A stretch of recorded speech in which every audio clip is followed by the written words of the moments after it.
दोस्तों, खुद को बदलने का सबसे सरल तरीका है उन जगहों पर चुप रहना जहां शब्दों से ज्यादा मौन की जरूरत होती है। मौन ही वह कुंजी है जो आत्म अधिकार और शांति का मार्ग खोलती है। तो दोस्तों, आज की यह बौद्ध कहानी काफी प्रेरणादायक और काफी ज्ञानवर्धक होने वाली है, इसलिए वीडियो को एंड तक जरूर देखना। तो चलिए दोस्तों, बिना किसी देरी के वीडियो को शुरू करते हैं। पर वीडियो में आगे बढ़ने से पहले, यदि आप भी भगवान गौतम बुद्ध के सच्चे भक्त हैं तो इस वीडियो को लाइक करके कमेंट बॉक्स में नमो बुद्धाय जरूर लिख देना। तो चलिए आज की प्रेरणादायक बौद्ध कहानी को शुरू करते हैं। बहुत समय पहले की बात है। मगध राज्य के छोटे से गांव में एक युवक रहता था जिसका नाम अंशुमान था। वह बहुत ही अधीर और गुस्सैल स्वभाव का था। छोटी छोटी बातों पर बहस करना और हर बात का उत्तर तुरंत देना उसकी आदत बन चुकी थी। धीरे धीरे उसके इस स्वभाव के कारण लोग उसे कतरा लगे। अंशुमान खुद भी इस बात को महसूस करता था कि उसका स्वभाव उसके जीवन में शांति और खुशियां लाने के बजाय तनाव और अकेलापन बढ़ा रहा है। लेकिन वह समझ नहीं पा रहा था कि उस स्थिति से कैसे बाहर निकलना चाहिए। एक दिन उसने सुना कि पास के जंगल में भगवान बुद्ध का प्रवचन हो रहा है।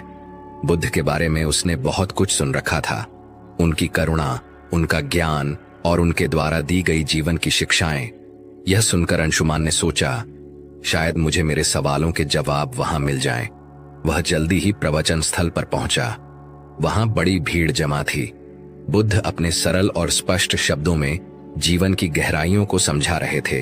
उसी समय बुद्ध ने सभा को संबोधित करते हुए कहा, यदि तुम अपने जीवन में सच्चा बदलाव लाना चाहते हो तो 10 जगहों पर चुप रहना सीखो। यह सुनकर अंशुमान को कुछ आशा की किरण दिखी। प्रवचन समाप्त होने के बाद वह बुद्ध के पास गया और उनके चरणों में झुककर बोला, भगवान, आपने कहा कि बदलाव लाने के लिए 10 जगहों पर चुप रहना चाहिए। कृपया मुझे विस्तार से कि यह 10 जगह कौन सी हैं और मैं उन्हें अपने जीवन में कैसे अपना सकता हूं। बुद्ध मुस्कुराए और बोले, यह जानने के लिए तुम्हें धैर्य, अनुशासन और आत्मनिरीक्षण की आवश्यकता होगी। अगर तुम इन शिक्षाओं को अपनाने के लिए तैयार हो तो मेरे साथ चलो। अंशुमान ने सहमति जताई और इस तरह उसकी यात्रा शुरू हुई। पहला स्थान, जब कोई तुम्हारी आलोचना करे। बुद्ध ने अंशुमान को पहले स्थान की शिक्षा दी। अंशुमान, जब कोई तुम्हारी आलोचना करे तो चुप रहो। आलोचना तुम्हारे लिए सीखने का अवसर है। यदि तुम गुस्से में प्रतिक्रिया दोगे तो तुम कुछ भी नहीं सीख पाओगे। लेकिन अगर तुम चुप रहकर सोचोगे तो तुम समझ सकोगे कि वह आलोचना सही है या गलत। बुद्ध ने उसे एक उदाहरण दिया। एक बार एक व्यक्ति ने मुझे अपशब्द कहे। मैंने चुप रहकर उसकी बात सुनी। जब वह थक गया तो मैंने उससे पूछा, अगर तुम किसी को उपहार दो और वह उसे ना ले तो वह उपहार किसके पास रहेगा? वह बोला, मेरे पास। मैंने कहा, तुम्हारे यह शब्द भी तुम्हारे पास ही रहेंगे क्योंकि मैंने इन्हें स्वीकार नहीं किया। अंशुमान ने इसे अपने जीवन में अपनाने का निर्णय लिया। शुरुआत में यह कठिन था, लेकिन धीरे धीरे उसने महसूस किया कि आलोचना सुनने के बाद चुप रहने से वह आत्मनिरीक्षण कर पाता है। कुछ दिन बाद बुद्ध ने अंशुमान को दूसरे स्थान पर चुप रहने का महत्व समझाया।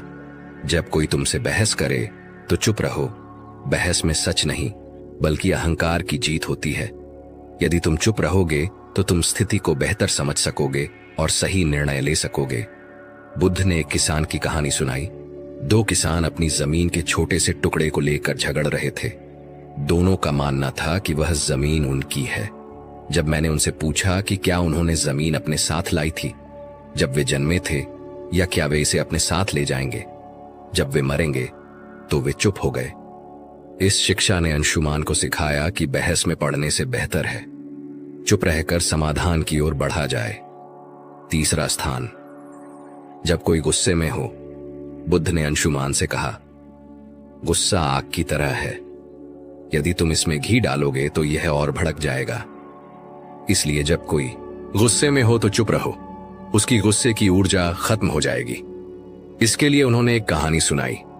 एक राजा ने अपने मंत्री को गुस्से में फांसी की सजा सुनाई। मंत्री ने कुछ नहीं कहा। अगले दिन राजा को पछतावा हुआ और उसने मंत्री को माफ कर दिया। अगर मंत्री उस समय राजा से बहस करता तो शायद उसकी जान चली जाती। अंशुमान ने इसे भी अपने जीवन में अपनाया। चौथा स्थान, जब तुम दुखी हो। एक दिन अंशुमान को किसी बात पर गहरा दुख हुआ। उसने बुद्ध से कहा, भगवान, मैं इस पीड़ा को सहन नहीं कर पा रहा। बुद्ध ने कहा, जब तुम दुखी हो तो चुप रहो। दुख तुम्हारे भीतर के बदलाव का द्वार हो सकता है। चुप्पी में तुम्हें अपने प्रश्नों के उत्तर मिल सकते हैं। बुद्ध ने उसे यह भी बताया कि दुख तुम्हें मजबूत बनाता है, बशर्ते तुम उसे समझने की कोशिश करो।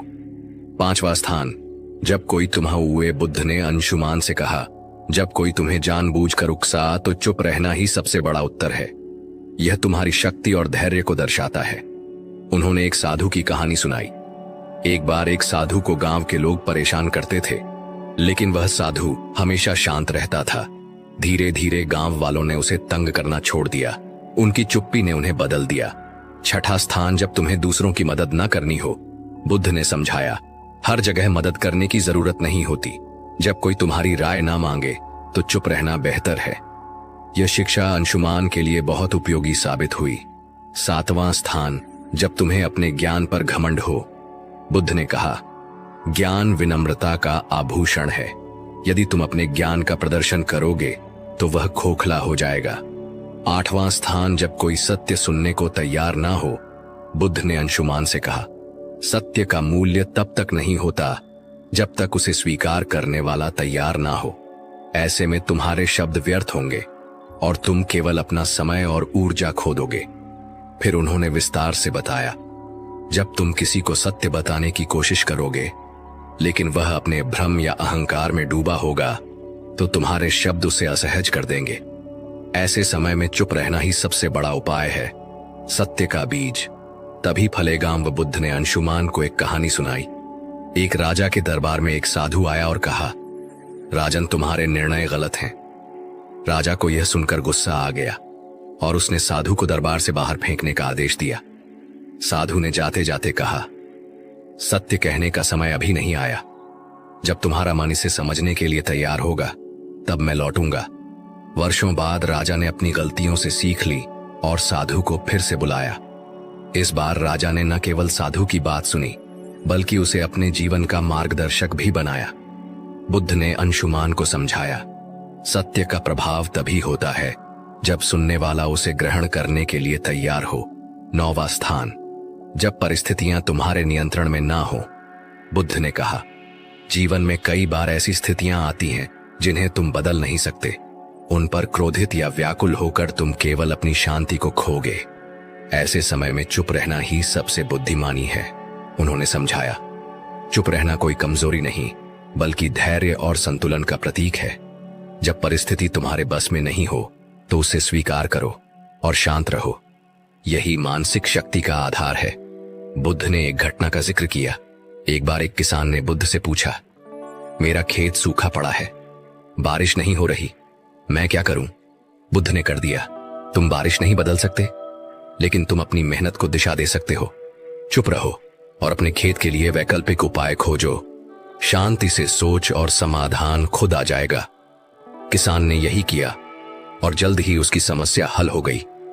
बुद्ध ने कहा, जब परिस्थितियां तुम्हारे नियंत्रण में ना हो तो चुप रहकर धैर्य और समाधान की दिशा में काम करना ही तुम्हारी सबसे बड़ी ताकत है।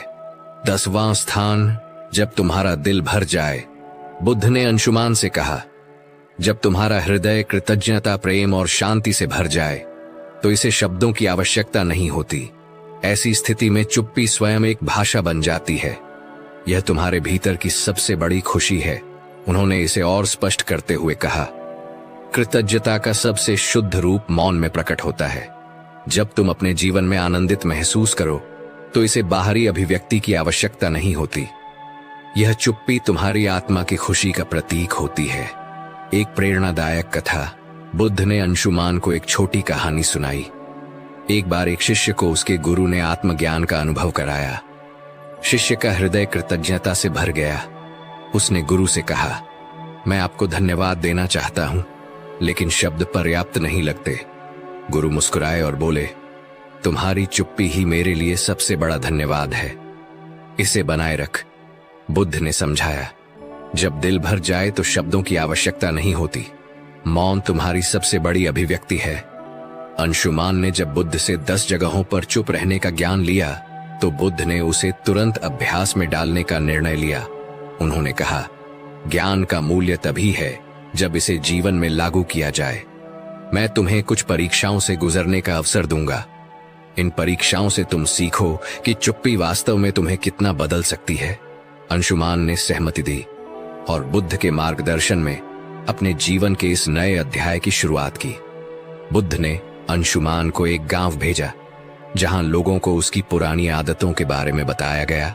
जैसे ही अंशुमान वहां पहुंचा, लोगों ने उसे बुरा भला कहना शुरू कर दिया।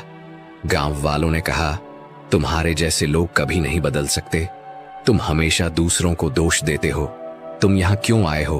अंशुमान का स्वभाव था कि वह तुरंत जवाब दे और खुद को सही साबित करे, लेकिन इस बार उसने बुद्ध का बताया पहला स्थान याद किया। जब कोई तुम्हारी आलोचना करे तो चुप रहो। वह शांत खड़ा रहा। धीरे धीरे गांव वाले थक गए और उसकी चुप्पी देखकर हैरान हो गए। उन्होंने महसूस किया कि वह बदल चुका है।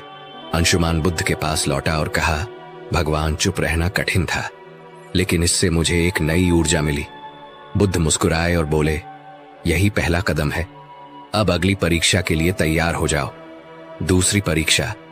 जब कोई बहस करे, बुद्ध ने अंशुमान को एक व्यापारी के पास भेजा जो हमेशा अपने ग्राहकों से बहस करता रहता था। बुद्ध ने कहा, इस व्यापारी से कोई सवाल पूछो और जब वह बहस करे तो चुप रहो। अंशुमान व्यापारी के पास गया और पूछा, आपके सामान की कीमत इतनी अधिक क्यों है? व्यापारी तुरंत गुस्से में आ गया और बहस करने लगा, तुम्हें क्या पता कि मैं कितना मेहनत करता हूं? क्या तुम मेरे काम की कदर नहीं करते? अंशुमान ने बुद्ध के दूसरे स्थान को याद किया। जब कोई बहस करे तो चुप रहो। वह शांत खड़ा रहा। उसकी चुप्पी ने व्यापारी को सोचने पर मजबूर कर दिया। उसने महसूस किया कि बहस का कोई अर्थ नहीं है। तीसरी परीक्षा, गुस्से का सामना करना। अब बुद्ध ने अंशुमान को एक ऐसे व्यक्ति के पास भेजा जो अपने गुस्से के लिए कुख्यात था। अंशुमान को उसके पास जाकर मदद मांगने को कहा। उस व्यक्ति ने गुस्से में कहा, तुम्हें मुझसे मदद चाहिए? तुम्हारी हिम्मत कैसे हुई? अंशुमान ने पहले की तरह जवाब देने की बजाय चुप रहने का निर्णय लिया। धीरे धीरे उस व्यक्ति का गुस्सा शांत हो गया। उसने कहा, तुमने मुझे जवाब क्यों नहीं दिया? क्या तुम डरे हुए हो? अंशुमान ने कहा, मैं आपके गुस्से को नहीं बढ़ाना चाहता था। उस व्यक्ति ने महसूस किया कि चुप्पी में शक्ति है। चौथी परीक्षा, दुख का सामना करना। अगली परीक्षा में बुद्ध ने अंशुमान को एक विधवा स्त्री के पास भेजा जिसका इकलौता बेटा हाल ही में मृत्यु को प्राप्त हुआ था। वह स्त्री अपनी पीड़ा में किसी से बात नहीं करती थी। बुद्ध ने कहा, उसके पास जाओ और बिना कुछ कहे उसकी मदद करो। अंशुमान उसके पास गया और बस उसके पास बैठा रहा। उसने कुछ नहीं कहा, लेकिन उसकी मौन उपस्थिति ने स्त्री को सांत्वना दी। उसने पहली बार किसी से अपनी कहानी साझा की और अपने दुख से उभरने का प्रयास किया। बुद्ध ने कहा, दुख में चुप्पी कई बार शब्दों से अधिक प्रभावी होती है। पांचवी परीक्षा, उकसावे का सामना करना। बुद्ध ने अंशुमान को एक ऐसे समूह के पास भेजा जो उसे उकसाने के लिए तैयार था।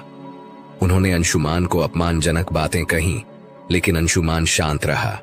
उसकी चुप्पी ने उन्हें हार मानने पर मजबूर कर दिया। परीक्षाओं के बीच अंशुमान ने बुद्ध से पूछा, भगवान, चुप रहना कैसे इतना प्रभावी हो सकता है? बुद्ध ने कहा, एक बार एक राजा ने एक साधु से पूछा, जीवन में सबसे बड़ी ताकत क्या है? साधु ने राजा को एक कटोरा पानी और तेल दिया। उसने कहा, पानी और तेल को मिलाने कोशिश की, लेकिन तेल पानी में घुल नहीं पाया।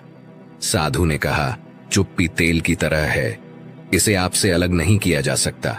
जब तक तुम इसे संभालोगे, यह तुम्हारी सबसे बड़ी ताकत रहेगी। अंत की परीक्षा, जब दिल भर जाए।